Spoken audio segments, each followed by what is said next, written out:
Hi, my name is Rebecca, and welcome to this lesson on common errors in reflexive pronouns. Now, what is a reflexive pronoun?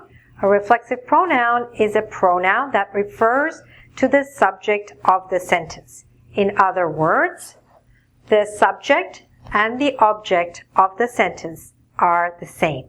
Okay? In case you didn't get that, let me explain by giving you lots of examples so you can understand very clearly. Okay? For example, I enjoyed myself at the party, right? We cannot say in English, I enjoyed at the party, but I enjoyed myself at the party. So we see here that the object and the subject are the same. I enjoyed myself at the party. Next one. Oh no, you cut yourself. Okay? You cut yourself. Okay? Next one. He hurt himself when playing hockey. Alright? He hurt himself. She talks to herself when she's scared. She talks to herself when she's scared. In these examples, I'm using the reflexive pronoun correctly. Okay? After I show you how it's used correctly, I'm going to talk to you about how it's used incorrectly. Alright? The cat looked at itself in the mirror. Alright? The cat looked at itself. Very often we refer to animals as it, unless we know the gender. Then we can say herself or himself. We taught ourselves to cook. Alright? Again, we and ourselves, the subject and the object are the same. And here they blamed themselves for the accident. They blamed themselves. Okay? These are also some common verbs where we use the reflexive form. Alright? Now, what kind of mistakes do students make when they're learning to use reflexive pronouns? These are some of them. Watch out for these in case you make the same kind of mistake. Sometimes people use the wrong pronoun. For example, both of you should be proud of yourself. Now, that's a mistake, right? Because both of you is plural, so we shouldn't be saying yourself. We should be saying yourselves. Okay? Just like here we have ourselves, themselves.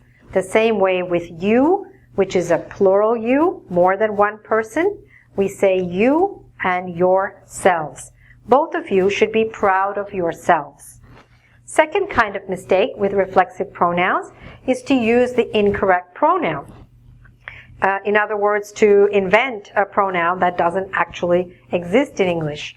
For example, people might say they invited theirselves to the party, right? There is no word in English like theirselves. So in this case, it's wrong because there is no such form. Okay? Sometimes the pronoun, the reflexive pronoun, is used incorrectly as the subject of a sentence. For example, John and myself are driving. That's completely wrong. It should be John and I are driving. Alright? Or John, right. We cannot use myself at all as the subject of the sentence. Okay? So if anybody does that, that would be a mistake. Last one is when we use the reflexive pronoun when we don't need to. Okay? Sometimes students learn it and then they want to use it everywhere. But there are cases in which we don't use the reflexive pronoun. For example, when the meaning is obvious. Like if we say Bob shaved himself, that would be a mistake because hopefully Bob shaved only himself and not anybody else, right? So we don't usually say Bob shaved himself. We just say Bob shaved or she showered, right? It's fairly obvious in that case that it is to the person himself. So we don't need to use any reflexive pronoun in that case. So these are 4 common errors used with reflexive pronouns. If you'd like a little bit of a longer explanation, a deeper explanation of reflexive pronouns, I do have another lesson on the same subject. Please visit our website at www.engvid.com. There you can see the other video as well as hundreds of other videos on various aspects of English. You can also do a quiz on this and see if you make any of these common errors, okay? All the best with your English. Bye for now.